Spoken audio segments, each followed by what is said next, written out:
നമുക്ക് ഓരോ ക്വസ്റ്റ്യൻസ് ആയിട്ട് ഡിസ്കസ് ചെയ്യാം. ഈ ഒരു സെഷനിൽ നമ്മൾ ഉദ്ദേശിക്കുന്നത് കുറച്ച് നമ്പർ ഓഫ് ക്വസ്റ്റ്യൻസ് ഡിസ്കസ് ചെയ്തതിന് ശേഷം ഇതിനകത്ത് ഉൾപ്പെടുത്തിയേക്കുന്ന ക്വസ്റ്റ്യൻസ് കൂടുതലും ഈ PSC ചോദിച്ചേക്കുന്ന ആ മോഡിലെ ക്വസ്റ്റ്യൻസ് ആണ് ഉൾപ്പെടുത്തിയേക്കുന്നത്. ആ ക്വസ്റ്റ്യൻ ഡിസ്കഷന് ശേഷം കുറച്ച് പോയിന്റ്സും കൂടെ എക്സ്ട്രാ ആയിട്ട് നമുക്ക് ആഡ് ചെയ്യാനുണ്ട്. ആ പോയിന്റ്സും 1-2 ന്യൂമറിക്കൽസും അല്ലെങ്കിൽ ആ ബേസിക് ആയിട്ടുള്ള ഇക്വേഷൻസിനെയും കൂടെ ചേർത്ത് നമുക്ക് അവസാനം കുറച്ച് കാര്യങ്ങളും കൂടെ പറയാം. തൽക്കാലം നമുക്ക് ആ ക്വസ്റ്റ്യൻ ഡിസ്കഷൻ്റെ ആ ഒരു ഏരിയയിലോട്ട് പോവാം. ബേസിക് ആയിട്ട് നമ്മൾ ചോദിച്ചേക്കുന്ന ടൈപ്പ് കുറച്ച് ക്വസ്റ്റ്യൻസ് നമ്മൾ ഉൾക്കൊള്ളിച്ചിട്ടുണ്ട്. ആ ക്വസ്റ്റ്യൻസ് ഒന്ന് പറഞ്ഞതിന് ശേഷം ബാക്കി കാര്യങ്ങളിലേക്ക് പോവാം. ഇതാണ് ആദ്യത്തെ question. When A lead acid battery is fully charged, it releases. അതായത് അതിൻ്റെ ആനോഡിലും കാഥോഡിലും എന്തൊക്കെയാണ് റിലീസ് ആവുക എന്നുള്ളതാണ്. ഇത്തരം കുറേ കാര്യങ്ങൾ നമുക്ക് കാണാതെ പഠിക്കാനായിട്ട് അല്ലെങ്കിൽ ഓർത്തിരിക്കാനായിട്ടുണ്ട്. ആ കാര്യങ്ങൾ ഓർത്തിരിക്കുക എന്നുള്ള അല്ലാതെ പ്രത്യേകിച്ച് ഒന്നും ചെയ്യാൻ പറ്റത്തില്ല. കുറച്ച് നമ്പർ ഓഫ് ക്വസ്റ്റ്യൻസ് അറിഞ്ഞിരിക്കുക. ഈ ഒരു ഏരിയയിൽ നിന്ന് ബാറ്ററിയുടെ ഏരിയയിൽ നിന്ന് കൂടുതൽ നമുക്ക് ഓർത്തിരിക്കാനുള്ള ക്വസ്റ്റ്യൻസ് ആവുള്ളത്. ലെഡ് ആസിഡ് ബാറ്ററി ആണെന്നുണ്ടെങ്കിൽ ആ പുള്ളിക്കാരൻ്റെ ഫുള്ളി ചാർജ്ഡ് ആയിട്ടുള്ള കണ്ടീഷനിൽ ആനോഡിലും കാഥോഡിലും എന്തൊക്കെയാണ് റിലീസ് ആവുക എന്നാണ്. ബാറ്ററി ടെർമിനൽസ് ആയ ആനോഡിലും കാഥോഡിലും ഏതൊക്കെ കോമ്പൗണ്ട്സ് ആണ് റിലീസ് ആവുക എന്നുള്ളതാണ് ക്വസ്റ്റ്യൻ. ഓർത്തിരിക്കുക എന്നുള്ളതേ ഉള്ളൂ. ഇതിനകത്ത് പ്രത്യേകിച്ച് വേറെ ഒന്നും ചെയ്യാൻ പറ്റത്തില്ല. Option B, hydrogen and oxygen ആണ് റിലീസ് ആവുന്നത്. ചില ക്വസ്റ്റ്യൻസിൽ നമുക്ക് പറയേണ്ട കുറച്ച് കാര്യങ്ങളുണ്ട്, അതും കൂടെ നമുക്ക് ഡീറ്റെയിൽ ആയിട്ട് പറയാം. ഈ ഓർത്തിരിക്കേണ്ട ക്വസ്റ്റ്യൻസ് നിങ്ങൾക്ക് കണ്ട് ക്വസ്റ്റ്യൻ ഒന്ന് പരിചയമാവാൻ വേണ്ടിയിട്ടാണ് ആ ക്വസ്റ്റ്യൻസിനെ ഉൾപ്പെടുത്തിയേക്കുന്നത്. ആ ക്വസ്റ്റ്യൻസ് കൂടുതലും PSC നേരത്തെ ചോദിച്ചിട്ടുള്ള ക്വസ്റ്റ്യൻസ് ആണ്. ആ ഒരു ഏരിയയിൽ നമുക്കത് കാണാതെ പഠിക്കുക എന്നുള്ളത് അല്ലെങ്കിൽ ഒന്ന് ഓർത്തിരിക്കുക എന്നുള്ളത് മാത്രമേ ചെയ്യാനായിട്ട് പറ്റത്തുള്ളൂ. അപ്പോൾ ഓപ്ഷൻ ബി ആണ്. അറ്റ് ദ കാഥോഡ് ഹൈഡ്രജനും അറ്റ് ദ ആനോഡ് ഓക്സിജനുമാണ്. Okay, second question, discharging of a lead acid battery. നേരത്തെ ഫുള്ളി ചാർജ്ഡ് ആയിട്ടുള്ള ലെഡ് ആസിഡ് ബാറ്ററിയുടെ കാര്യമാണ് പറഞ്ഞത്. ഇവിടെ ഡിസ്ചാർജ്ഡ് ആയിട്ടുള്ള ബാറ്ററിയുടെ കാര്യമാണ്. ഡിസ്ചാർജിങ് എന്ന് പറഞ്ഞാൽ, ചാർജിങ് എന്ന് പറഞ്ഞാൽ ബാറ്ററിക്ക് അകത്തേക്ക് ചാർജ് വരികയും ഡിസ്ചാർജിങ് എന്ന് പറഞ്ഞാൽ ബാറ്ററി നമ്മൾ ഉപയോഗിക്കുന്ന സമയത്ത് നമുക്ക് ബാറ്ററിയിൽ നിന്ന് കറണ്ട് കിട്ടുകയും ചെയ്യുന്ന അവസ്ഥേനെയാണ് ഡിസ്ചാർജിങ് എന്ന് പറയുന്നത്. അപ്പോൾ ലെഡ് ആസിഡ് ബാറ്ററിയുടെ ഡിസ്ചാർജ് സമയത്ത് സംഭവിക്കുന്ന കാര്യങ്ങളെ പറ്റിയാണ് ചോദിച്ചേക്കുന്നത്. During discharging of lead acid battery dash due to formation of water.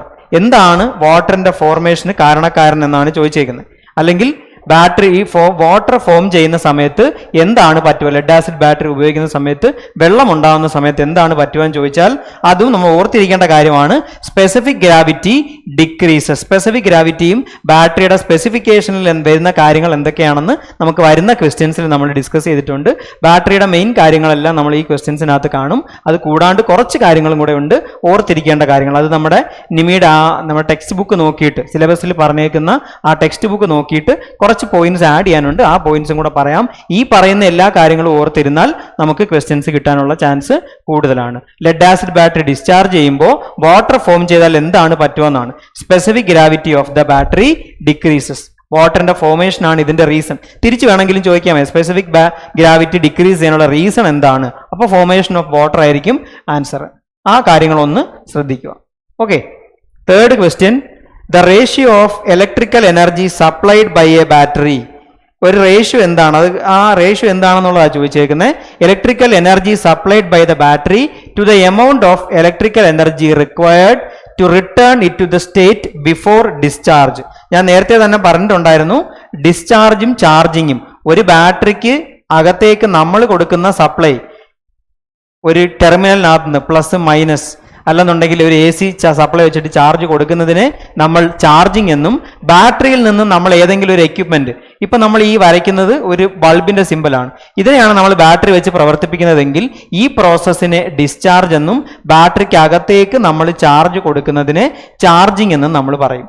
ഇത് ബേസിക്കലി നമുക്ക് അറിയാവുന്ന കാര്യമാണ് ചാർജിങ് എന്താണ്. അപ്പൊ അതിന്റെ ഓപ്പോസിറ്റ് സംഗതി ആയിരിക്കും discharging.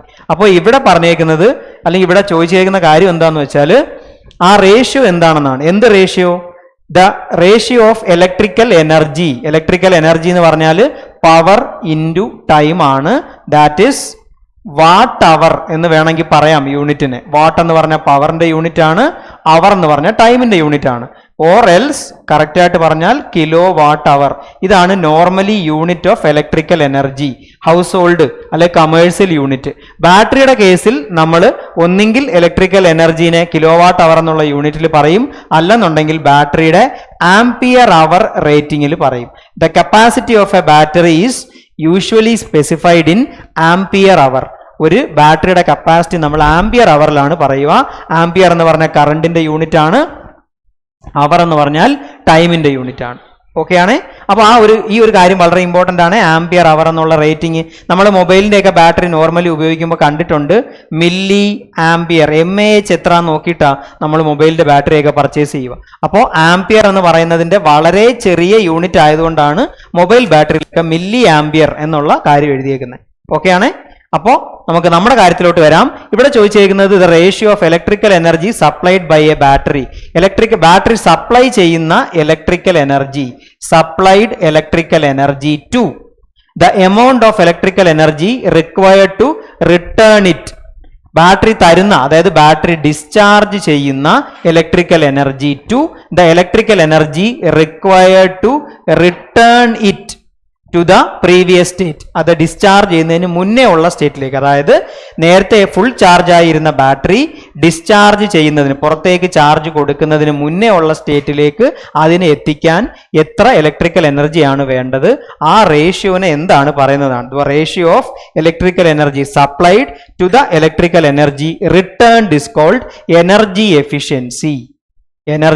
Efficiency.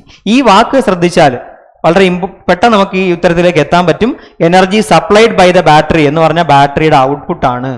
To return it to the state എന്ന് പറഞ്ഞാൽ ഇൻപുട്ട് ആണ്.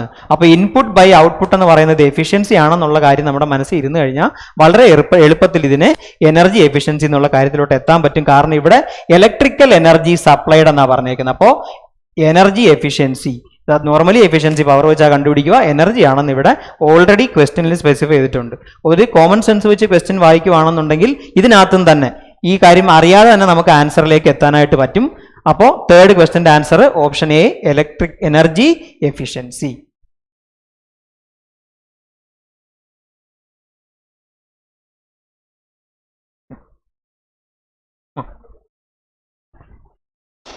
Next one, which is the charging method preferred to avoid sulfation of batteries? ബാറ്ററിയിലെ സൾഫേഷൻ എന്താണെന്നുള്ളത് നമുക്ക് പറയാം. ഏത് ചാർജിങ് മെത്തേഡ് വെച്ചിട്ടാണ് നമ്മൾ സൾഫേഷൻ അവോയ്ഡ് ചെയ്യുക എന്നുള്ളതാണ്. ഓക്കെ ആണ്. ഓപ്ഷൻ ഏതാണ് ഓപ്ഷൻ എന്ന് ഓർമ്മയുണ്ടോ? നേരത്തെ പഠിച്ചിട്ടുള്ളവർ അല്ലെങ്കിൽ ഇങ്ങനെ ക്വസ്റ്റ്യൻ കണ്ടിട്ടുള്ളവർക്ക് ഓപ്ഷൻ ചിലപ്പോൾ കാണുമ്പോൾ അറിയായിരിക്കും. വളരെ കോമൺ ആയിട്ടുള്ള ക്വസ്റ്റ്യൻ ആണ്. PSC പരീക്ഷകളിൽ ബാറ്ററി ഒരു ടോപ്പിക്കായിട്ട് വരുന്ന പരീക്ഷകളിൽ എപ്പോഴും ചോദിക്കാവുന്ന ക്വസ്റ്റ്യൻസ് ആണ് സൾഫേഷൻ എങ്ങനെ മാറ്റാം എന്നുള്ളതും. ട്രിക്കിൾ ചാർജിങ്, അതാണ് ആൻസർ.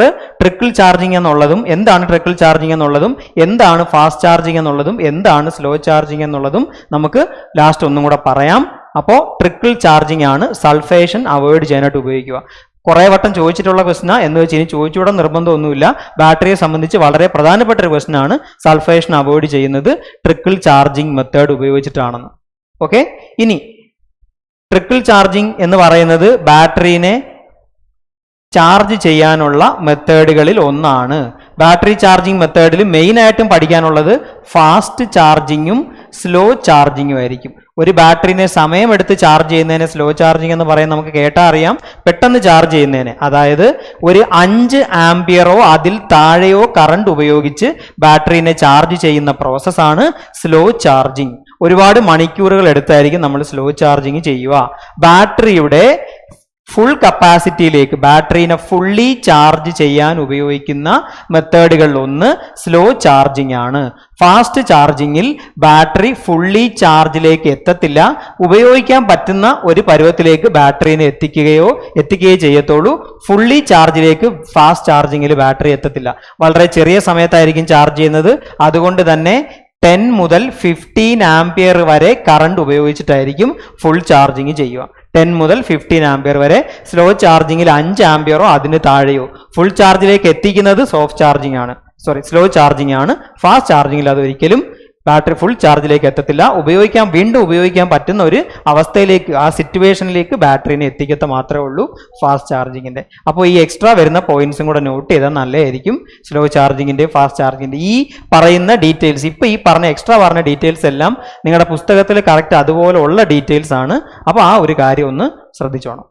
ഓക്കെ.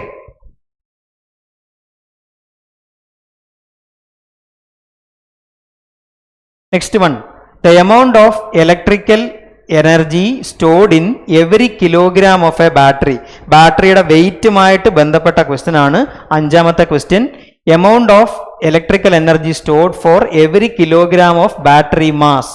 മാസുമായിട്ട് ബന്ധപ്പെട്ട വാക്ക് ഏതാണെന്ന് ആലോചിച്ചാൽ തീരാവുന്ന പ്രശ്നമേ ഉള്ളൂ. മാസുമായിട്ട് ബന്ധപ്പെട്ട വാക്ക് ബേസിക്കലി മെക്കാനിക്കലി അറിയാവുന്നവർക്ക് ഇത് പെട്ടെന്ന് പിക്ക് ചെയ്യാനായിട്ട് പറ്റും. എപ്പോഴും മാസ് ആഡ് ചെയ്യുമ്പോൾ നമ്മൾ സ്പെസിഫിക് എന്ന് പറഞ്ഞ വാക്കായിരിക്കും ഉപയോഗിക്കുക. അപ്പൊ സ്പെസിഫിക് എന്നുള്ള വാക്ക് ഇവിടെ ഇമ്പോർട്ടൻ്റ് ആണ്. ബാറ്ററി മാസിന്റെ ആ ഒരു സംഭവത്തിലാണ് energy based on battery mass. അപ്പൊ ആ 2 വാക്കുകളും ചേർത്ത് വെച്ചാൽ ആൻസർ കിട്ടുന്നേ ഉള്ളൂ. മാസിനെ സൂചിപ്പിക്കുന്ന സ്പെസിഫിക് എന്നുള്ള വാക്കും ഇവിടെ പറഞ്ഞിരിക്കുന്ന ക്വാണ്ടിറ്റി എനർജിയാണ്. സോ സ്പെസിഫിക് എനർജിയാണ് ആൻസർ. 5ാമത്തെ ക്വസ്റ്റ്യൻ്റെ ആൻസർ. ജസ്റ്റ് ഒന്ന് നിങ്ങളുടെ ബേസിക് നോളജ് അല്ലെങ്കിൽ ആ ബേസിക് കൺസെപ്റ്റ് ഒന്ന് അപ്ലൈ ചെയ്ത് കഴിഞ്ഞാൽ, അല്ലെങ്കിൽ ആ ഒരു കോമൺ സെൻസ് ഒന്ന് അപ്ലൈ ചെയ്ത് കഴിഞ്ഞാൽ ചിലപ്പോൾ നമുക്ക് ആ ക്വസ്റ്റ്യൻ്റെ ആൻസർ അങ്ങനെയും കിട്ടിയെന്നിരിക്കും. ബാറ്ററിയാണ്, നമുക്ക് പരിചയമില്ലാത്ത മേഖലയാണ്, ആ ക്വസ്റ്റ്യൻ്റെ ആൻസർ മറ്റതാണ് മറിച്ചാണൊക്കെ ചിന്തിക്കാതിരുന്നാൽ കുറച്ച് പ്രശ്നങ്ങളൊക്കെ അങ്ങ് മാറും. അപ്പോൾ നമുക്ക് 6ാമത്തെ ക്വസ്റ്റ്യനിലേക്ക് പോവാം. Next question, energy density of a zinc air battery is approximately how much times of a lead acid battery എന്നാണ് ചോദിച്ചേക്കുന്നത്. ഓക്കെ ആണ്. ഓരോ ബാറ്ററിയുടെയും എനർജി ഡെൻസിറ്റി കാണാതെ പഠിക്കാൻ പറ്റത്തില്ല. പക്ഷേ സിലബസിൽ പറഞ്ഞിരുന്ന പുസ്തകങ്ങളിൽ കിടന്ന ക്വസ്റ്റ്യൻസിനെ അതേപോലെ ചോദിക്കുന്ന ഒരു ശീലം PSCക്ക് ഉണ്ട്. അതുകൊണ്ടാണ് ഇത്തരത്തിലുള്ള ചോദ്യങ്ങളും കൂടെ ഉൾപ്പെടുത്തിയേക്കുന്നത്. ജസ്റ്റ് അറിഞ്ഞിരിക്കുക എന്നുള്ളതേ പറ്റൂ, വേറെ ഒന്നും ചെയ്യാൻ പറ്റത്തില്ല ഇങ്ങനത്തുള്ള ക്വസ്റ്റ്യൻസിൽ. Energy density of a zinc air battery എന്ന് പറയുന്ന സാധനം ലെഡ് ആസിഡ് ബാറ്ററിയേക്കാൾ 10 ടൈംസ് എനർജി ഡെൻസിറ്റി ഉള്ള ആളായിരിക്കും. ഓപ്ഷൻ എ 10 ടൈംസ് അതായിരിക്കും ആൻസർ. Option A 10 times. 6ാമത്തെ ക്വസ്റ്റ്യന്റെ ആൻസർ അതായിരിക്കും.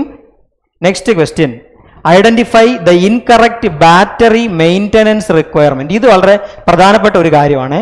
ബാറ്ററി മെയിൻ്റനൻസ് റിക്വയർമെന്റ് ഏത് ലെവലിലാണ് വരിക എന്നുള്ളത് വളരെ പ്രധാനപ്പെട്ട ഒരു കാര്യമാണ്. ഓക്കെ, എന്തിനാണ് ബാറ്ററി മെയിൻ്റനൻസിനെ പറ്റി? ബാറ്ററി മെയിൻ്റനൻസ് എന്നൊരു ഓപ്ഷൻ തന്നെ അല്ലെങ്കിൽ ഒരു ടോപ്പിക്ക് തന്നെ സിലബസിൽ പറയുന്നുണ്ട്. അതിനെപ്പറ്റിയുള്ള ബേസിക് കാര്യങ്ങൾ നമ്മൾ പറയും. ബാറ്ററി മെയിൻ്റനൻസ് റിക്വയർമെന്റിന്റെ ഇൻകറക്റ്റ് സംഭവം, ബാറ്ററി മെയിൻ്റനൻസ് ചെയ്യുമ്പോൾ ശ്രദ്ധിക്കാത്ത കാര്യം ഏത് എന്നാണ് നമ്മൾ ഇവിടുത്തെ ക്വസ്റ്റ്യനിൽ പറയുന്നത്.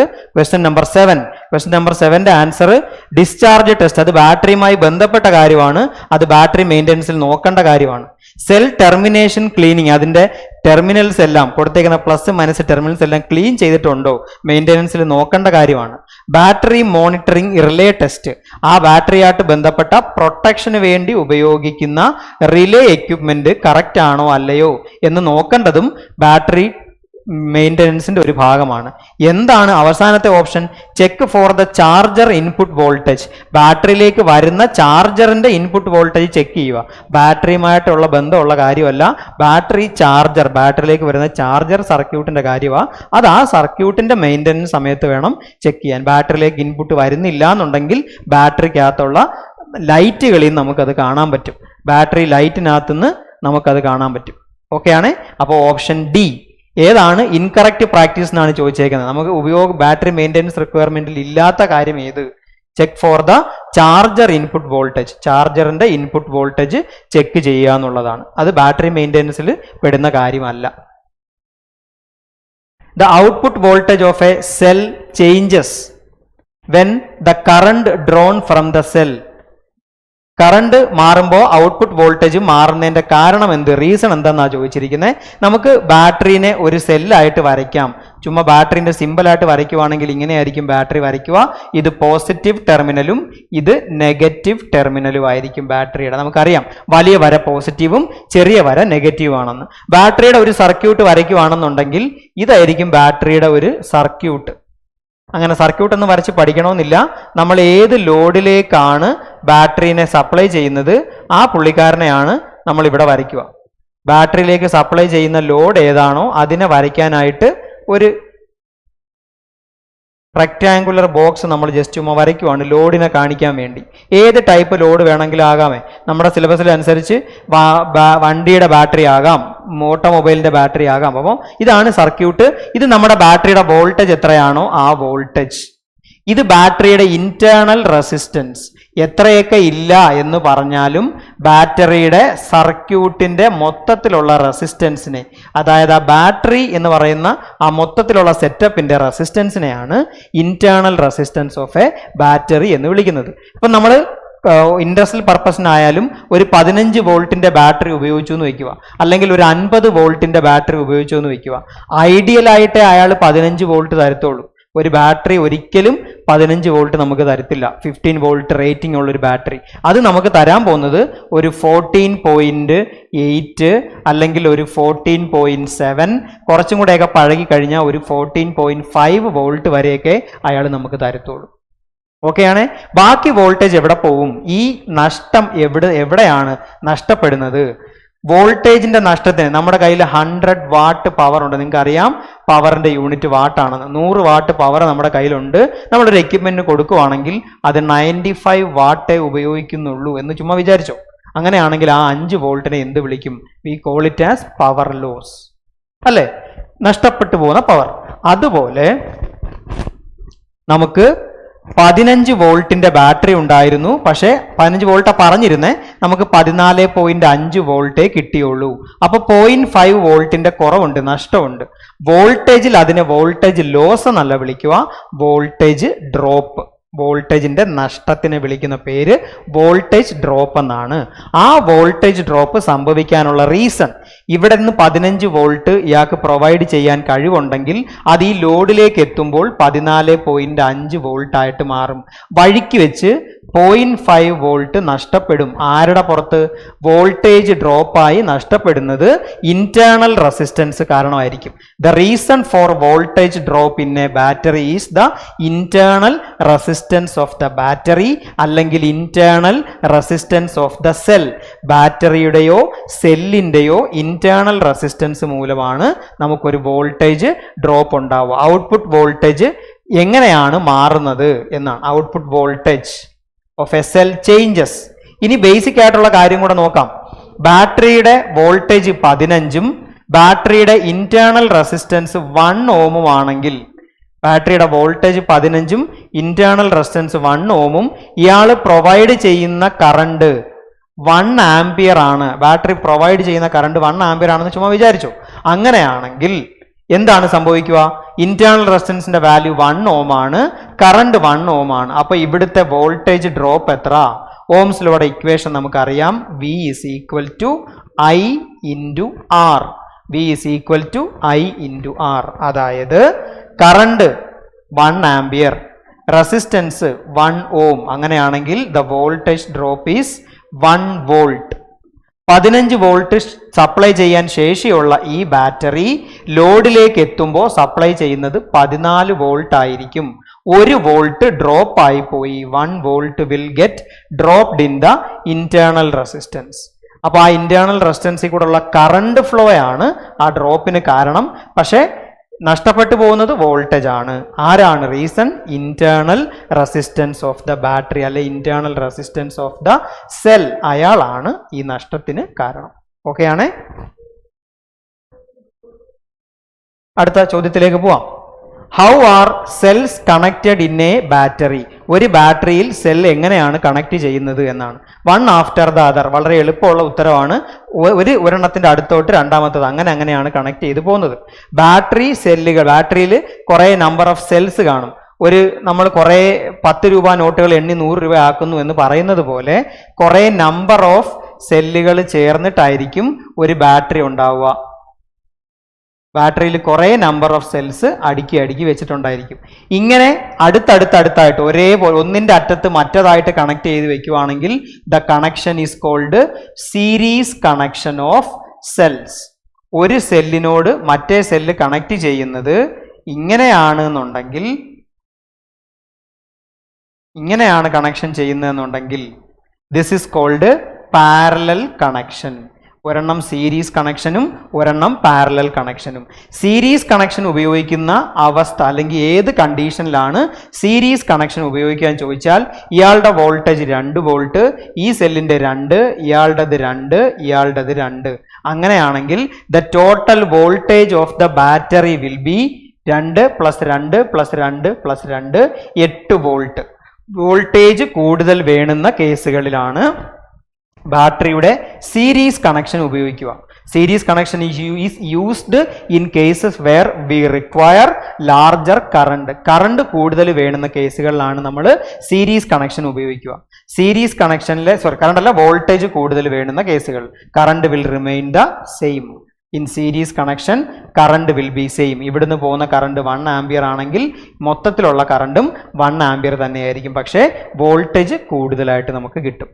വോൾട്ടേജ് റേറ്റിംഗ് കൂട്ടാൻ ഉപയോഗിക്കുന്ന കണക്ഷന്റെ പേരാണ് സീരീസ് കണക്ഷൻ.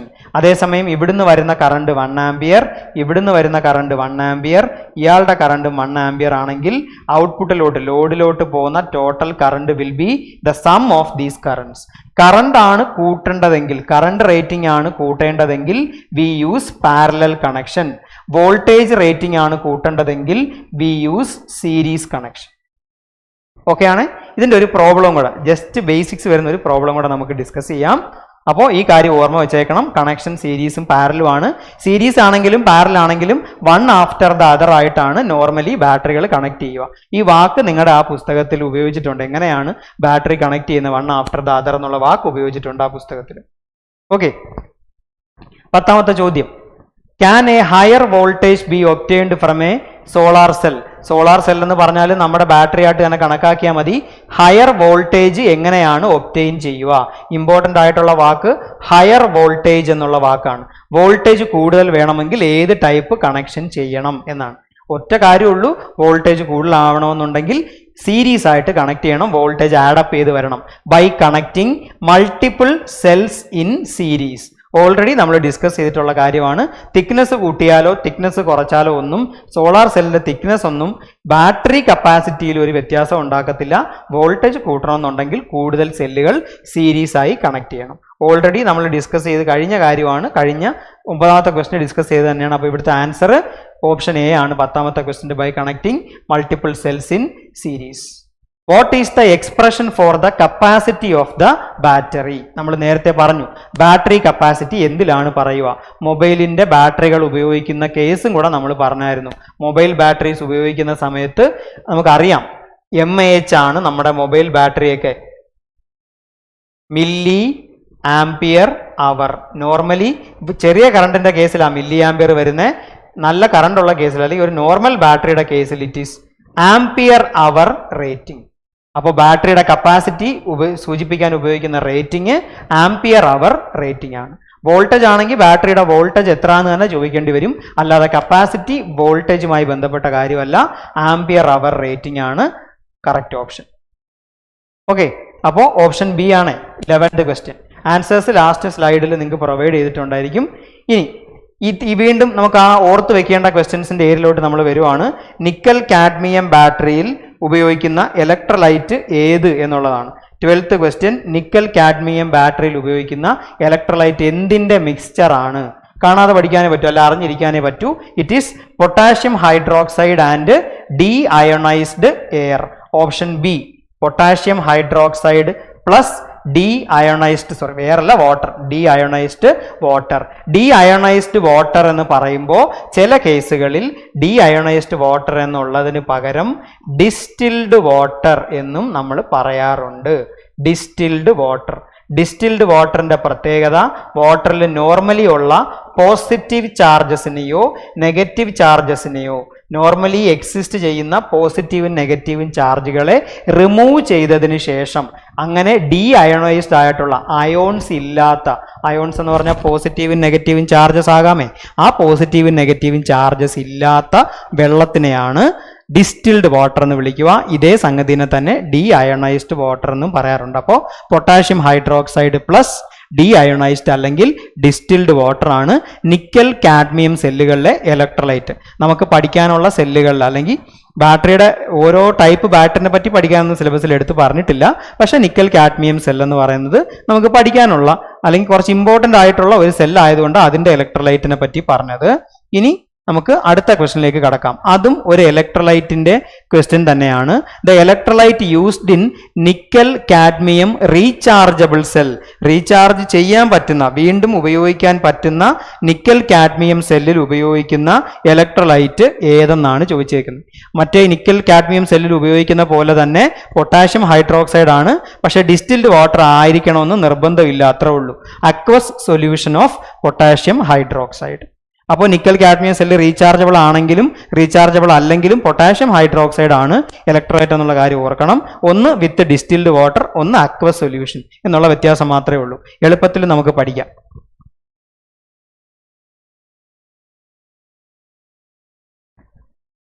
അഞ്ച് സെല്ലുകൾ കണക്ട് ചെയ്തിട്ടുണ്ട്. ഞാൻ നേരത്തെ പറഞ്ഞ ആ ഒരു ന്യൂമറിക്കൽ പ്രോബ്ലം ആണിത്. 5 സെല്ലുകൾ കണക്ട് ചെയ്തിട്ടുണ്ട്. Each with an EMF of 2 volt. ഓരോ സെല്ലിന്റെയും EMF 2 വോൾട്ട് ആണെന്ന് പറഞ്ഞിട്ടുണ്ട്. 5 സെല്ലുകൾ, ഓരോന്നിന്റെയും EMF 2. ആൻഡ് ഇന്റേണൽ റെസിസ്റ്റൻസ്, ഓരോരുത്തരുടെയും ഇന്റേണൽ റെസിസ്റ്റൻസ് ആണ് 0.5. ആർ കണക്റ്റഡ് ഇൻ സീരീസ് ആയിട്ടാണ് കണക്ട് ചെയ്തേക്കുന്നത് 5 സെല്ലിന്. അപ്പോൾ ഒരു സെല്ലിനെ വരച്ചാൽ ഇങ്ങനെയായിരിക്കും. സെല്ലിന്റെ ഇന്റേണൽ റെസിസ്റ്റൻസ്, അടുത്ത സെല്ല് ആ സെല്ലിന്റെ ഇന്റേണൽ റെസിസ്റ്റൻസ്, മൂന്നാമത്തെ സെല്ല് ആ സെല്ലിന്റെ ഇന്റേണൽ റെസിസ്റ്റൻസ്, നാലാമത്തെ സെല്ല് അയാളുടെ ഇന്റേണൽ റെസിസ്റ്റൻസ്, ആൻഡ് അഞ്ചാമത്തെ സെല്ല് അയാളുടെ ഇന്റേണൽ റെസിസ്റ്റൻസ്. ഓരോരുത്തരുടെയും വോൾട്ടേജ് 2 വോൾട്ട് ആണ്. എന്തിനാണ് സെല്ലുകളെ സീരീസ് ആയി കണക്ട് ചെയ്യുന്നത്? വോൾട്ടേജ് റേറ്റിംഗ് കൂട്ടാൻ. അപ്പോൾ ടോട്ടൽ വോൾട്ടേജ് എങ്ങനെ കിട്ടും? ആഡ് ചെയ്തെടുത്താൽ മതി. 5 വട്ടം 2, സോ ഇറ്റ് ഈസ് 10 വോൾട്ട്. അതാണ് ടോട്ടൽ വോൾട്ടേജ് എന്ന് പറയുക. പക്ഷേ 10 വോൾട്ട് ഉള്ള ഓപ്ഷൻസ് വേറെയും കാണും. 10 വോൾട്ട് 10 വോൾട്ട് 2 ഓപ്ഷൻ.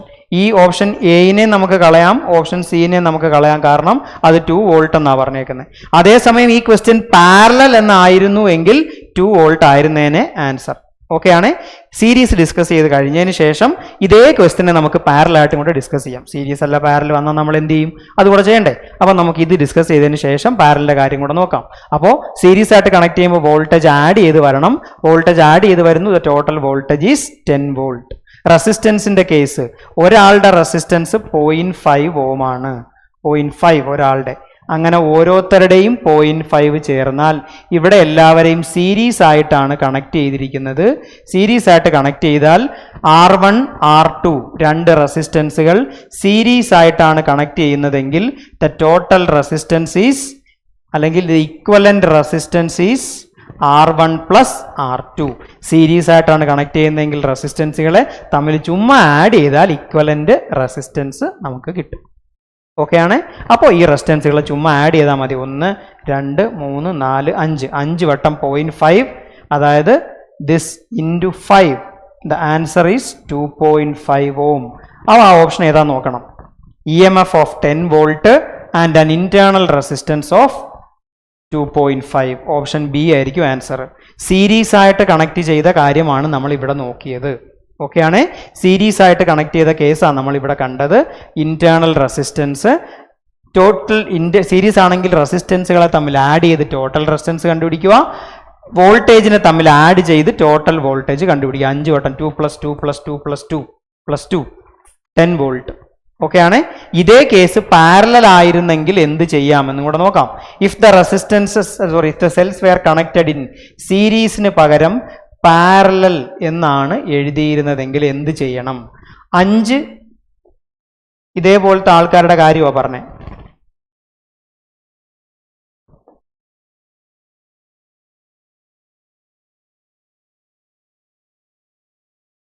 ഇങ്ങനെ 5 പേര് 2 വോൾട്ട്.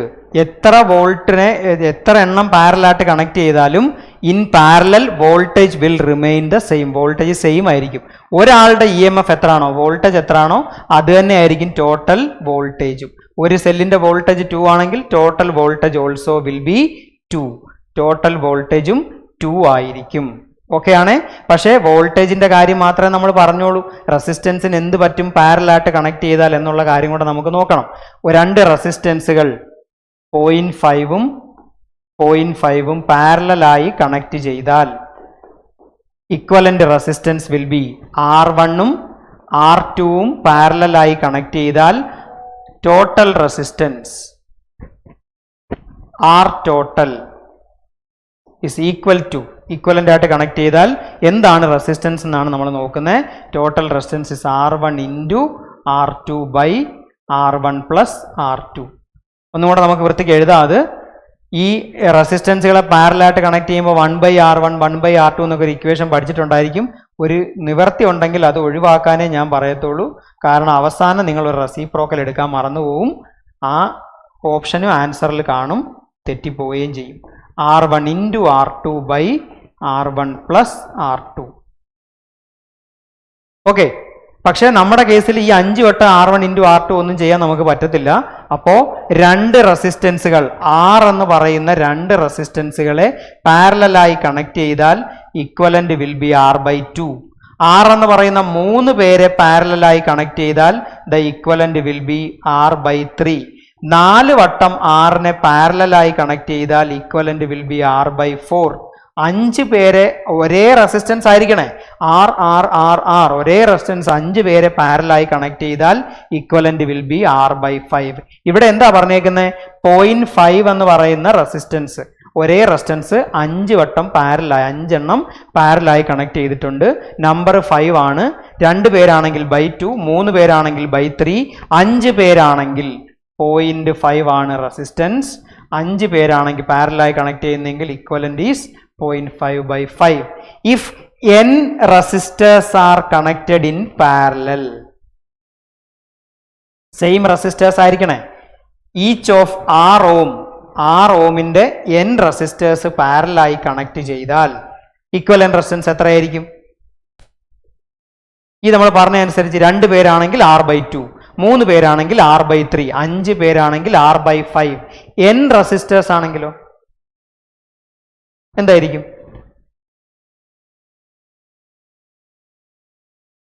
എത്രയായിരിക്കും? മെസ്സേജ് ചെയ്യാനുള്ള ഓപ്ഷൻ ഉണ്ടല്ലോ, മെസ്സേജ് ചെയ്യാൻ പറ്റുമെങ്കിൽ answer.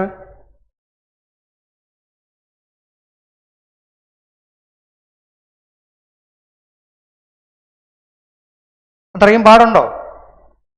2 പേരാണെങ്കിൽ R/2, 3 പേരാണെങ്കിൽ R/3, n numbers ആണെങ്കിൽ ഇറ്റ് ഈസ് R/n.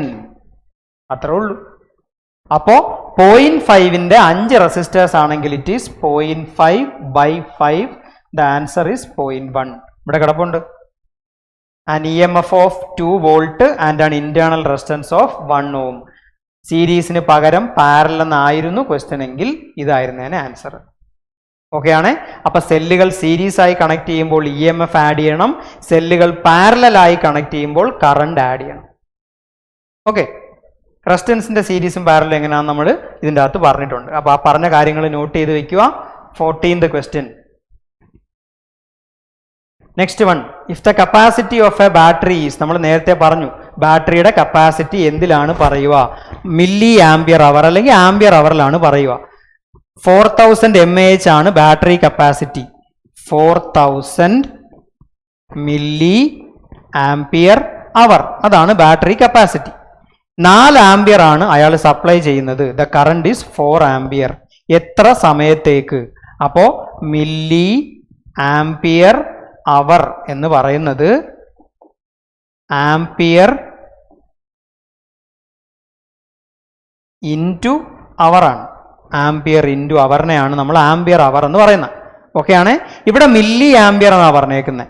അപ്പൊ 4000 മില്ലി ആംപിയർ, 4000 മില്ലി ആംപിയർ എത്ര ആംപിയർ ആണെന്ന് കണ്ടുപിടിക്കുന്ന കാര്യം മാത്രമേ ഇവിടെ ഉള്ളൂ. മില്ലി എന്ന് പറഞ്ഞാൽ 10⁻³ ആണ്. അപ്പോൾ 4000 മില്ലി ആംപിയർ അവർ എന്ന് പറഞ്ഞാൽ 4000 ഇൻറ്റു 10⁻³ ആംപിയർ അവർ. മില്ലി ആംപിയറിനെ ആംപിയറിലോട്ട് മാറ്റി എന്നേ ഉള്ളൂ. 4000 ഇൻറ്റു 10⁻³ ആംപിയർ അവർ. അപ്പം 4 ആംപിയർ അവർ എന്ന് കിട്ടും. ബാറ്ററിയുടെ റേറ്റിംഗ് 4 ആംപിയർ അവർ ആണ്. ഇനി അവിടുത്തെ പറഞ്ഞിരിക്കുന്ന കാര്യം കൂടെ പറയാം. ഇറ്റ് ക്യാൻ സപ്ലൈ എത്ര ampere? 4 ampere hour is equal to 4 ampere into എത്ര മണിക്കൂർ? 4 ആംപിയർ അവർ എന്ന് കിട്ടണമെങ്കിൽ 4 ആംപിയർ ഇൻറ്റു 1 അവർ എന്ന് എഴുതേണ്ടി വരും. 1 അവർ എന്ന് പറഞ്ഞാൽ എത്ര മിനിറ്റാന്ന് നോക്കിയാൽ മതി. Option C. അവർ മിനിറ്റിൽ തന്നേക്കുന്ന നമ്മളെ ഒന്ന് കൺഫ്യൂസ് ആക്കാൻ വേണ്ടിയിട്ടാണ്. നമ്മൾ ആംപിയർ അവറിലായിരിക്കും എപ്പോഴും ചെയ്യുക. അതിനെ ഒന്ന് മിനിറ്റ് ആക്കിയാൽ തീരാവുന്ന പ്രശ്നമേ ഉള്ളൂ. അപ്പോൾ ampere hour battery capacity is equal to ബാറ്ററിയുടെ കറണ്ട് ഇൻറ്റു ടൈം. ഇതാണ് equation. Battery capacity is equal to current into time. ഈ ഇക്വേഷൻ ഉണ്ടെങ്കിൽ ഇതുപോലത്തെ ചെറിയ ന്യൂമറിക്കൽസ് സിമ്പിൾ ആയിട്ട് ചെയ്തെടുക്കാവുന്നേ ഉള്ളൂ. കാൽക്കുലേഷന് മിസ്റ്റേക്ക് പറ്റരുത്, ശ്രദ്ധിക്കണം. Boost charge is given to a. ഏത് ടൈപ്പ് ബാറ്ററിക്കാണ് ബൂസ്റ്റ് ചാർജ് കൊടുക്കുക അല്ലെങ്കിൽ ബൂസ്റ്റ് ചാർജിങ് ചെയ്യുന്നത് ഏത് കണ്ടീഷനിലാണ്? നമ്മൾ നേരത്തെ പറഞ്ഞ പോലെ ഓർത്ത് വെക്കേണ്ട ടൈപ്പ് ക്വസ്റ്റ്യൻ ആണ് option D. Completely discharged, charge full തീർന്നിട്ടുള്ള ബാറ്ററിക്കാണ് ബൂസ്റ്റ് ചാർജ് ചെയ്യുക. അതിനെ ആ ചാർജ് ഫുള്ള് ഡിസ്ചാർജ് ആയ ലെവലിൽ നിന്ന് ഉയർത്തിക്കൊണ്ട് വരണമെന്നുണ്ടെങ്കിൽ ബൂസ്റ്റ് ചാർജ് ചെയ്യണം. അറിഞ്ഞിരിക്കേണ്ട ക്വസ്റ്റ്യൻ ആണ് option D, 16th question, boost charge. Next, the total amount of current എന്നാണ്. Total amount of current drawn from a 1.5 volt cells connected in series with 1 ampere എന്നാണ്. Okay ആണേ, നമുക്ക് നോക്കാം. The total amount of current drawn from 1.5 volt cells. ഓരോ സെല്ലിന്റെയും voltage 1.5 volt ആണ്. Okay, 4 സെല്ലുകളെയും series ആയിട്ടാണ് കണക്ട് ചെയ്തിരിക്കുന്നത്. അങ്ങനെയാണെങ്കിൽ 1.5 വോൾട്ട് വെച്ചുള്ള 4 സെല്ലുകൾ. അപ്പോൾ what will be the total voltage? 1.5നെ 4 വട്ടം ആഡ് ചെയ്യണം. 1.5 വോൾട്ട്. മൊത്തത്തിൽ the voltage will be 4 volt. Okay, അവിടുന്ന് വന്നേക്കുന്ന കറണ്ട്, ടോട്ടൽ കറണ്ട് 1 ആംപിയർ ആണെന്നാണ് പറഞ്ഞേക്കുന്നത്. ഓക്കെ, ഇനി ഇതിനെപ്പറ്റി ഒന്നും ഡീറ്റെയിൽ ആയിട്ട് ആലോചിക്കേണ്ട കാര്യമില്ല. കണക്റ്റഡ് ഇൻ സീരീസ് കണക്ഷനിൽ എന്താണ്? കറണ്ട് സെയിം ആണ്. അപ്പോൾ അവിടുന്ന് വന്നേക്കുന്ന ടോട്ടൽ കറണ്ട് 1 ആംപിയർ ആണെങ്കിൽ ഓരോ സെല്ലിന്റെയും കറണ്ട് എത്ര? സീരീസ് കണക്ഷനിൽ കറണ്ട് ചേഞ്ച് ചെയ്യത്തില്ല. കറണ്ടിന് നോ ചേഞ്ച് ആണ്. In series connection current will remain same. അപ്പോൾ 4 അല്ല 10 സെല്ല് കണക്ട് ചെയ്താലും ഓരോ സെല്ലിൽ നിന്ന് വരുന്ന കറണ്ടും ടോട്ടൽ കറണ്ടും സെയിം ആയിരിക്കും. Because current will B same in A series connection. അപ്പോൾ കറണ്ട് 1 ആംപിയർ ആണെങ്കിൽ ഓരോ സെല്ലിൻ്റെയും കറണ്ടും 1 ആംപിയർ തന്നെയായിരിക്കും. അത് തന്നെയായിരിക്കും ടോട്ടൽ കറണ്ടും. സീരീസ് കണക്ഷനിൽ current will remain the same. Parallel കണക്ഷനിൽ voltage will remain the same. ഈ 2 ബേസിക് കാര്യങ്ങൾ, നമ്മൾ ആദ്യം പറഞ്ഞ ബേസിക് കാര്യങ്ങളൊന്ന് മനസ്സിൽ വെച്ചാൽ തീരാവുന്ന പ്രശ്നമേ ഉള്ളൂ. ഓക്കെ, ഇതിനെ എല്ലാം കൂടെ ആഡ് ചെയ്തിട്ട് ഇതെല്ലാം സീരീസ് ആണ്, ഓരോരുത്തർക്കും 1 ആംപിയർ ആണെന്ന് പറഞ്ഞിട്ട് ടോട്ടൽ 4 ആംപിയർ എന്ന് എഴുതിയാൽ അതും ഇവിടെ ഉണ്ട്. ഇവരെല്ലാം കൂടെ ആഡ് ചെയ്ത് ടോട്ടൽ 6 വോൾട്ട് എന്ന് എഴുതിയിട്ട് കറണ്ട് വോൾട്ടേജും കിട്ടി കറണ്ടും ഉണ്ട്, അങ്ങനെ എന്തെങ്കിലും കാൽക്കുലേഷൻ ചെയ്താലും തെറ്റിപ്പോവാം. വേണ്ടാത്ത കാര്യങ്ങളൊന്നും ആലോചിക്കരുത്. ബേസിക്സ് സ്ട്രോങ് ആയിരിക്കണം. Okay, next one, daily maintenance. ഒരു ലെഡ് ആസിഡ് ബാറ്ററിയുടെ ഡെയിലി മെയിൻ്റനൻസിൽ ഉൾപ്പെടുന്ന പ്രൊസീജിയർ ഏത് എന്നാണ് ചോദിച്ചേക്കുന്നത്. ഓക്കെ, ഒരു ലെഡ് ആസിഡ് ബാറ്ററിയുടെ ഡെയിലി മെയിൻ്റനൻസിൽ ഉൾപ്പെടുന്ന പ്രൊസീജിയർ ഏത്? Clean terminals and reconnect apply petroleum jelly എന്നൊക്കെ പറഞ്ഞ എല്ലാ ദിവസവും ചെയ്യുന്ന കാര്യമല്ല. അത് വീക്ക്ലി മെയിൻ്റനൻസിലോ മന്ത്ലി മെയിൻ്റനൻസിലോ വരുന്ന കാര്യമാണ്. വിഷ്വൽ ഇൻസ്പെക്ഷൻ, കണ്ണുകൊണ്ടുള്ള ഇൻസ്പെക്ഷൻ. പെട്ടെന്ന് എന്തെങ്കിലും സാധനങ്ങൾ, എന്തെങ്കിലും പ്രസിപ്പിറ്റേറ്റുകൾ വെളിയിലേക്ക് വന്നിരിക്കുന്നുണ്ടോ, എന്തെങ്കിലും വെളിയിൽ കാണാവുന്ന രീതിയിൽ പുകയോ മറ്റുള്ള സാധനങ്ങളോ വരുന്നുണ്ടോ, ഇങ്ങനെയുള്ള കാര്യങ്ങളാണ് നമ്മുടെ വിഷ്വൽ ഇൻസ്പെക്ഷന് വരേണ്ടത്. കണ്ണുകൊണ്ട് പെട്ടെന്ന് നോക്കുമ്പോൾ കാണുന്ന കാര്യമാണ് വിഷ്വൽ ഇൻസ്പെക്ഷൻ. ഡെയിലി മെയിൻ്റനൻസിൻ്റെ ഏറ്റവും പ്രധാനപ്പെട്ട പാർട്ട് വിഷ്വൽ ഇൻസ്പെക്ഷൻ ആണ്. Battery cells are connected in series. എന്തിനാണ് സീരീസ് ആയിട്ട് കണക്ട് ചെയ്യുന്നതെന്നാണ് നിങ്ങൾക്ക് അറിയാം. സീരീസ് ആയിട്ട് കണക്ട് ചെയ്താൽ ഔട്ട്പുട്ട് വോൾട്ടേജ് കൂട്ടാൻ വേണ്ടിയിട്ടാണ്. To increase the output voltage. Connected in parallel എന്നായിരുന്നെങ്കിൽ ഉത്തരം to increase the current capacity എന്നായിരുന്നു. ഇതേ ക്വസ്റ്റ്യന്റെ ചോദ്യം പാരലൽ എന്നായിരുന്നെങ്കിൽ to increase the current capacity എന്നായിരുന്നു. Which quality among the following increases when the cells are connected in parallel?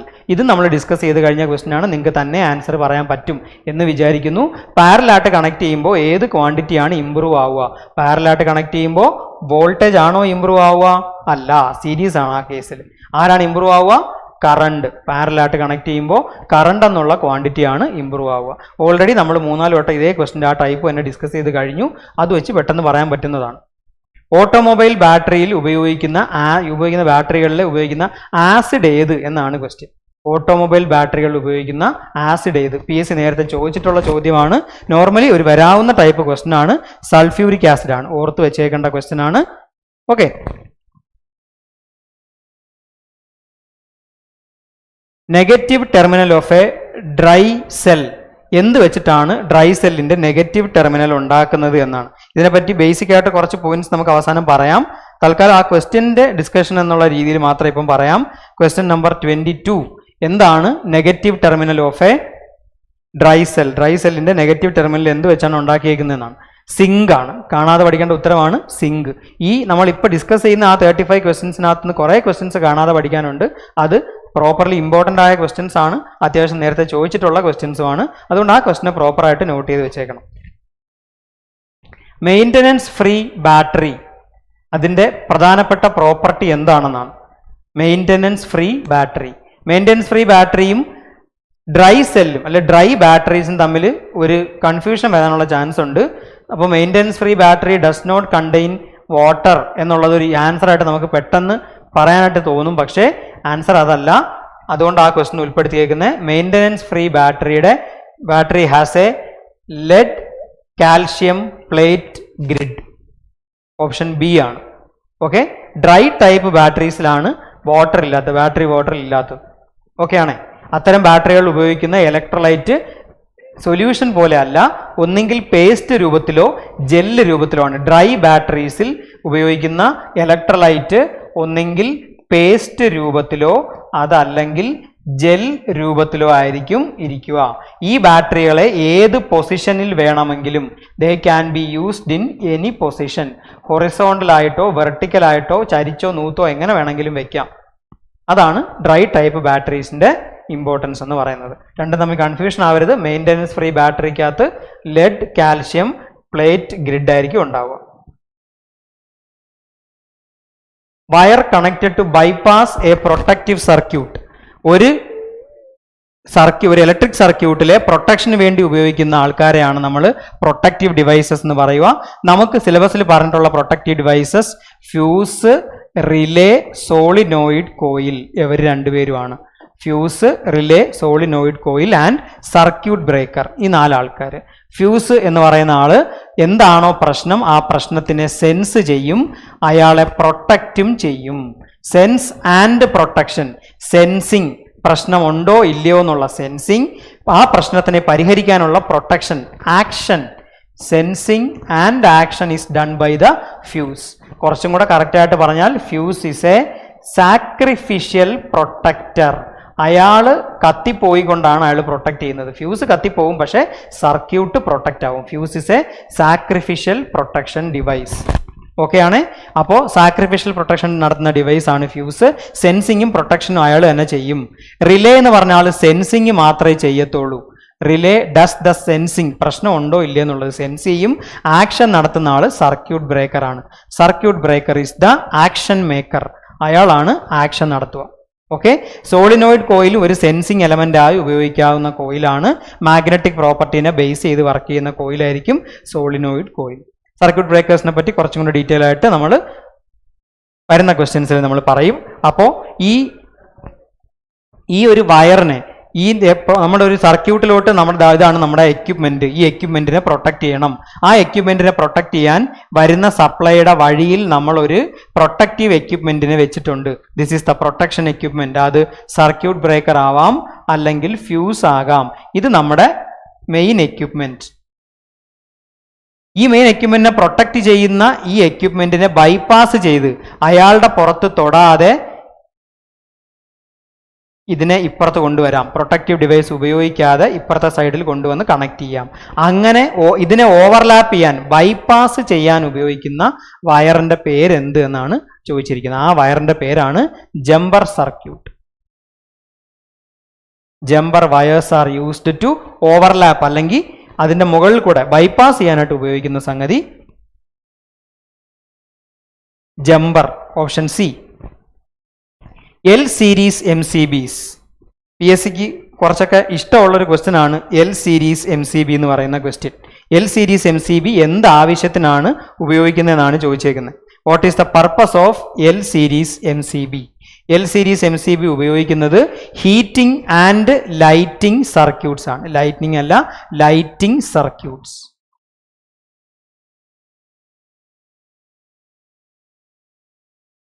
ഓക്കെയാണ്.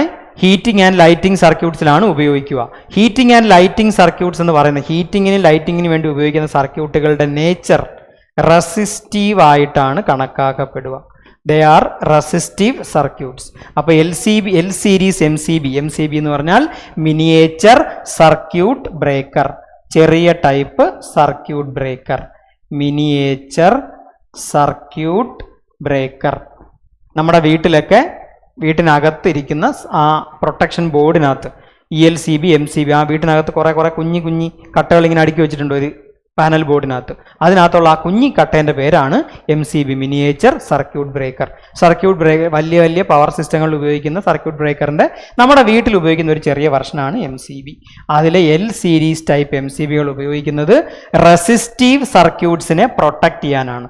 Resistive സർക്യൂട്ട്സിന് example ആണ് heating and lighting circuits.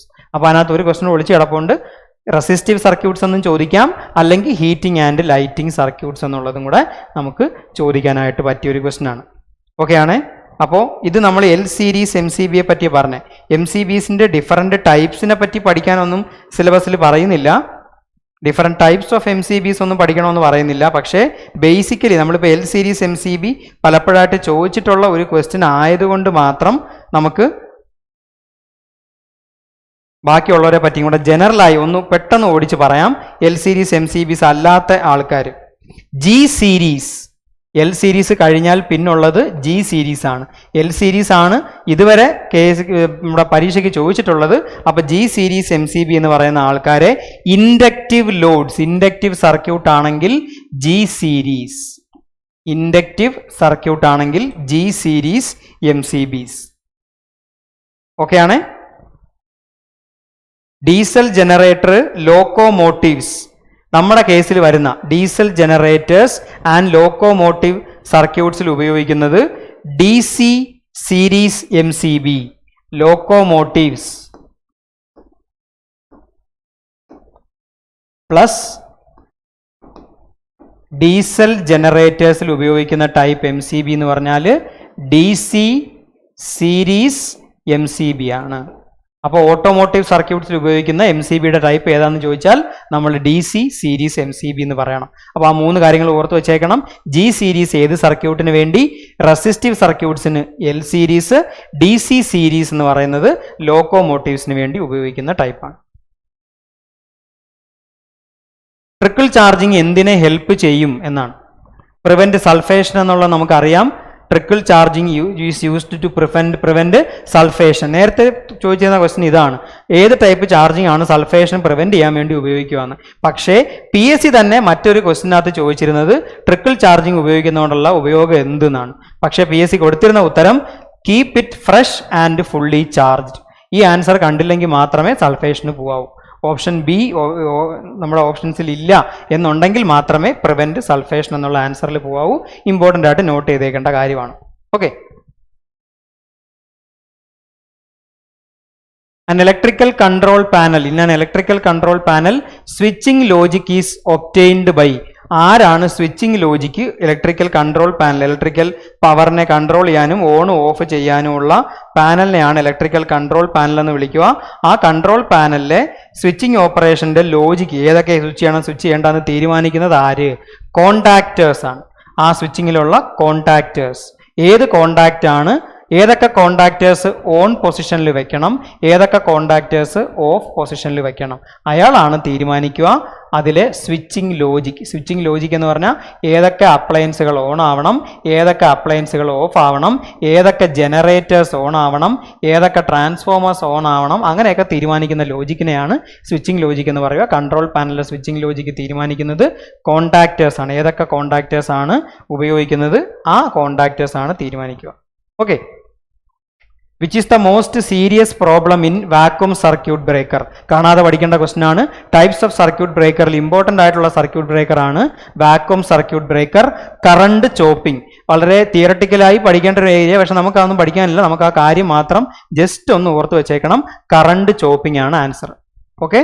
Current chopping. The highest rate of triple pole with neutral MCB.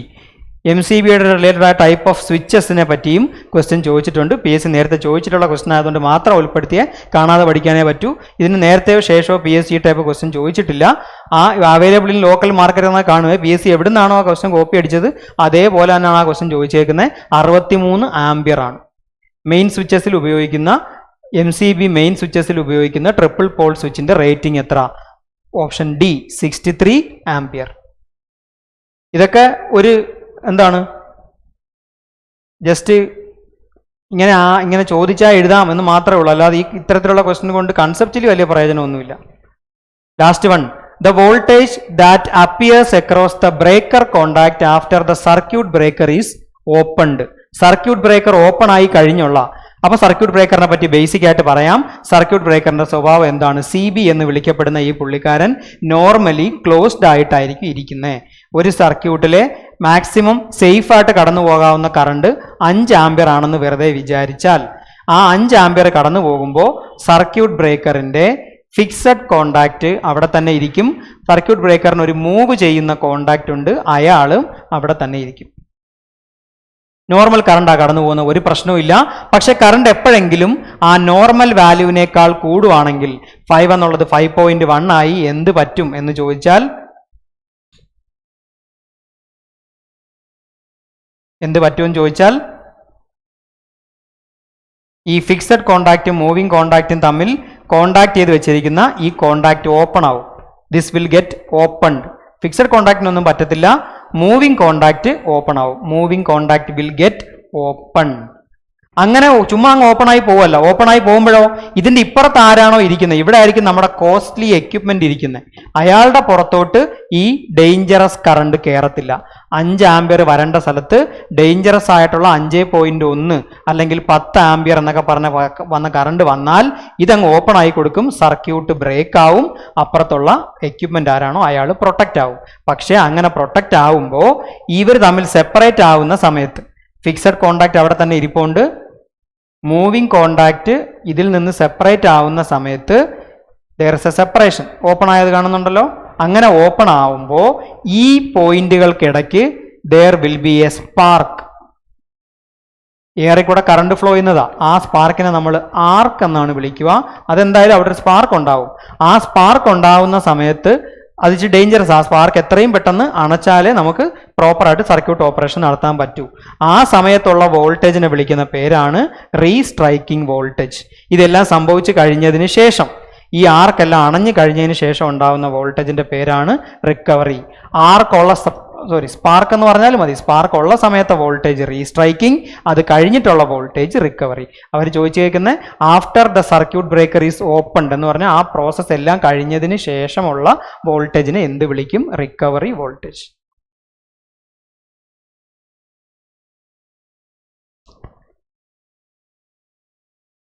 Arcing contacts of a circuit breaker are made using arcing എന്നാണ് എന്ന് പറഞ്ഞാൽ ആ തമ്മിൽ separate ആവുമ്പോൾ ഇടയ്ക്ക് spark ഉള്ള ആ കോണ്ടാക്റ്റിനെ എന്ത് വെച്ചായിരിക്കും ഉണ്ടാക്കുന്നത്? ഹൈ റെസിസ്റ്റൻസ് മെറ്റീരിയൽ വെച്ച് ഉണ്ടാക്കിയേ പറ്റൂ. എന്ന് വെച്ചാൽ മെൽറ്റിംഗ് പോയിന്റ് കൂടുതലുള്ള ആളായിരിക്കണം. Copper, tungsten alloy. Resistance copper മാത്രം വെച്ചാൽ റെസിസ്റ്റൻസ് കുറവായിരിക്കും, റെസിസ്റ്റൻസും വേണം, ഹൈ മെൽറ്റിംഗ് പോയിന്റും ആയിരിക്കണം. അപ്പോൾ കോപ്പർ ആൻഡ് ടങ്സ്റ്റൺ അലോയ് വെച്ചിട്ടായിരിക്കും arcing contacts of a circuit breaker ഉണ്ടാക്കുക. Which of the following properties must be used for fuse material? Fuse എന്താ ചെയ്യുക? നമ്മുടെ സർക്യൂട്ടിൽ എവിടെയാണോ പ്രൊട്ടക്ഷൻ ആവശ്യമുള്ളത്, ഇവിടെ നമ്മൾ നേരത്തെ പറഞ്ഞ പോലെ ഒരു കോസ്റ്റ്ലി എക്യുപ്മെന്റ് ഉണ്ട്. ആ കോസ്റ്റ്ലി എക്യുപ്മെന്റിന്റെ വഴിയിൽ കണക്ട് ചെയ്തേക്കുന്ന ആളായിരിക്കും ഫ്യൂസ്. ഇതിനകത്തോട്ട് വരുന്ന കറണ്ട് നോർമൽ കറണ്ട് ആണെങ്കിൽ ഫ്യൂസിനകത്തൂടെ ആ കറണ്ട് പാസ് ചെയ്യും, ഒന്നും പറ്റത്തില്ല, പ്രോപ്പറായിട്ട് അങ്ങ് പോകും. പക്ഷേ അബ് നോർമൽ, വേണ്ടുന്നതിനേക്കാൾ കൂടുതൽ കറണ്ട് വന്നാൽ ഈ ഫ്യൂസ് വയറിന്റെ മെൽറ്റിംഗ് പോയിന്റ് കുറവായിരിക്കും, അയാൾ ചൂടാവും, ടെമ്പറേച്ചർ വിൽ ഇൻക്രീസ്, അയാൾ മെൽറ്റ് ചെയ്യും. മെൽറ്റ് ചെയ്യുന്ന വെച്ചാൽ അയാൾ കത്തിപ്പോവും, ഉരുകിപ്പോവും. ഫ്യൂസിന്റെ ജീവൻ പോയി, അതായത് ഫ്യൂസ് കത്തിപ്പോയി. സാക്രിഫിഷ്യൽ, സ്വയം കത്തിപ്പോയിട്ട് അപ്പുറത്തിരിക്കുന്ന കോസ്റ്റ്ലി എക്യുപ്മെന്റിനെ പ്രൊട്ടക്ട് ചെയ്യുന്ന ആളാണ് ഫ്യൂസ്. ഓക്കെ ആണ്.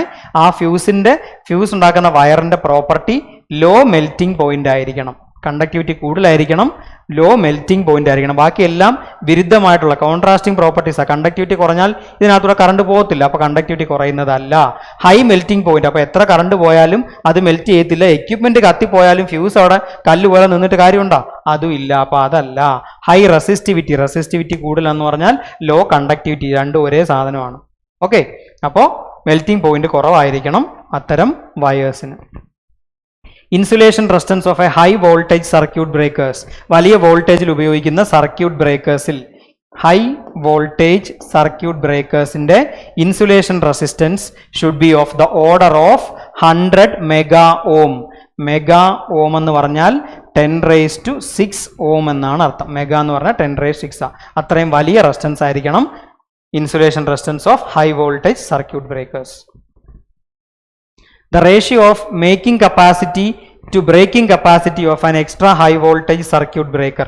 വോൾട്ടേജ് റേറ്റിംഗ് കൂടും തോറും making capacity to breaking capacity. Making കപ്പാസിറ്റിയും ബ്രേക്കിംഗ് കപ്പാസിറ്റിയും തമ്മിലുള്ള വ്യത്യാസം എന്താണെന്ന് ചോദിച്ചാൽ, what is the function of a circuit breaker എന്ന് ചോദിച്ചാൽ, എന്തെങ്കിലും ഒരു പ്രശ്നം ഉണ്ടാവുമ്പോൾ ഓപ്പൺ ആയിട്ട് ആ സർക്യൂട്ടിനെ പ്രൊട്ടക്ട് ചെയ്യാൻ മാത്രമല്ല, ആ പ്രശ്നം കഴിയുമ്പോൾ തിരിച്ച് ക്ലോസ് ചെയ്ത് സർക്യൂട്ടിനെ ആദ്യം ബ്രേക്ക് ചെയ്യാനും കലിപ്പെല്ലാം മാറിയതിനു ശേഷം സർക്യൂട്ടിനെ മേക്ക് ചെയ്യാനും, എന്ന് പറഞ്ഞാൽ വീണ്ടും സ്വിച്ച് ക്ലോസ് ചെയ്യാനും മേക്ക് ചെയ്യാനും ബ്രേക്ക് ചെയ്യാനും കഴിവുള്ള ആളാണ് സർക്യൂട്ട് ബ്രേക്കർ. ഓക്കെയാണ്. മേക്കിങ്ങിന്റെ കപ്പാസിറ്റിന് ആ ഡീറ്റെയിൽ ആയിട്ട് പറയേണ്ട കാര്യം ഇല്ലാത്തതുകൊണ്ട് അത് പറയാത്ത. ഇലക്ട്രിക്കലൊക്കെ പഠിക്കുകയാണെങ്കിൽ കുറച്ച് ഡീറ്റെയിൽ ആയിട്ട് വേണ്ടി വരും. മേക്കിംഗ് കപ്പാസിറ്റിയും ബ്രേക്കിംഗ് കപ്പാസിറ്റിയും തമ്മിലുള്ള ratio high voltage, extra high voltage തുടങ്ങിയ സർക്യൂട്ട് ബ്രേക്കറുകളിൽ 1 വലുതായിരിക്കണം. Which of the following is the most common protection device? Protection deviceകളിലെ most common device which is used either to manually operate ചെയ്യുകയോ, അതായത് കൈകൊണ്ട് പിടിച്ച് മാറ്റാം, ഒരു ലിവർ കൊണ്ട് പിടിച്ച് മാറ്റാവുന്ന രീതിയിലോ റിമോട്ട് കൺട്രോൾ വെച്ചോ ഓപ്പറേറ്റ് ചെയ്യാം നോർമലി. അതായത് ഫോൾട്ടി കണ്ടീഷൻസിലല്ല, പ്രശ്നമുള്ള കണ്ടീഷൻസിൽ, അബ്നോർമൽ കണ്ടീഷനിൽ the operation will be automatic, തന്നെത്താനെ ചെയ്തോളും.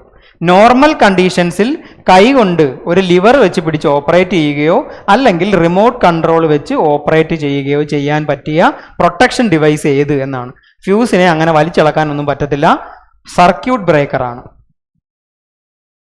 ഫ്യൂസിനെ നമുക്ക് റീവയർ ചെയ്യാനേ പറ്റും, ഇളക്കി മാറ്റിയിട്ട് പുതിയത് ഇടാനും പറ്റും. സർക്യൂട്ട് ബ്രേക്കറാണ് കോണ്ടാക്റ്റ് ഓപ്പൺ ചെയ്യുകയോ ബ്രേക്ക് ചെയ്യുകയോ ചെയ്യാൻ പറ്റുന്നത്. അപ്പോൾ ആ 2 കാര്യങ്ങൾ important. Circuit breaker is used to make or break a circuit എന്നുള്ളത് important. 2, it can be done manually or using a remote control എന്നുള്ളത് ഇമ്പോർട്ടൻ്റ്. ഓക്കെ ആണ്.